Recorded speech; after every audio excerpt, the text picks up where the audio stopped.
Abdurraqib. I'm a poet and an essayist and a cultural critic. And the poem I'm reading today has a funny story that I'll share.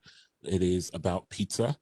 I once lived in New Haven, Connecticut, which is known for pizza, but it has kind of like tiers of pizza places, like pizza places that are really good, pizza places that are just okay, and pizza places that are not very good. I lived above one that was not very good.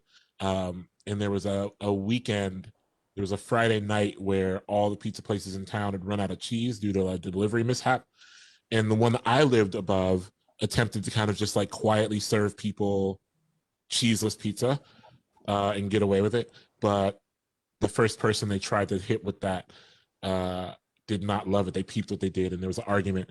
And so this is a poem about a relationship falling apart, but it's also kind of about me delightfully sitting outside of my window, listening to an argument unfold over pizza.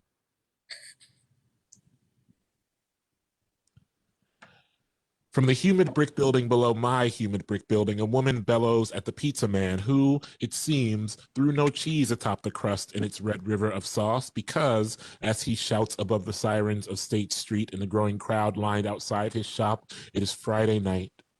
And he is woefully short on mozzarella. And there are far better pizza options on every corner of this city, overpriced and tonight bursting at the seams with lonely people who will seek the warmth spilling from the edges of a cardboard box and onto their laps and into their fingers on the walk back to a newly empty apartment. I love the heat for how it separates the desire for touch from the practicality of it. If it gets too hot for love, as it did for Mookie and Tina, then we're all on our own sinking islands anyway. There is no cheese in this town anymore. And what could be worse than the fraction of a dream behind every door you crawl to? It is Friday, and surely some of my people are praising the fresh coin in their bank accounts. And what a tragedy to spend it on a half-finished freedom. And the argument below has poured out into the streets and the waiting masses. And I imagine this is no longer over cheese, but over every mode of unfulfilled promise. The cluster of sins still stuck to a body fresh from the waters of baptism. The parent who must dig a grave for their youngest child. From below, a man yells, "There are only 3 ingredients. You can't even get that right." And isn't it funny to vow you will love someone until you are dead? Thank you. Thank you very much.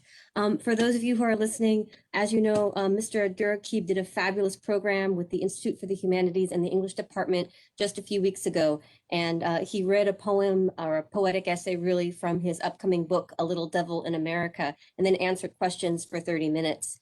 Unfortunately, that also coincided with an ice storm. I know that many of you who wanted to attend that program were unable to. And so Mr. Abdurraqib has just been very, very nice to record a short poem for us that we can now post on our website and let everyone enjoy it. And Mr. Abdurraqib, am I right that that poem came from A Fortune for Your Disaster? Yeah, that poem was everyone, yeah, so this book is available throughout Starkville, in several high schools, and in the public library and on Mississippi State University's campus. We've been sending them around town. So if you liked the poem about pizza and lost love, then you can go find a copy and read it again for yourself and the other poems in here. Mr. Abdurraqib, thank you so much. This has been wonderful. Thank you. All right, bye-bye.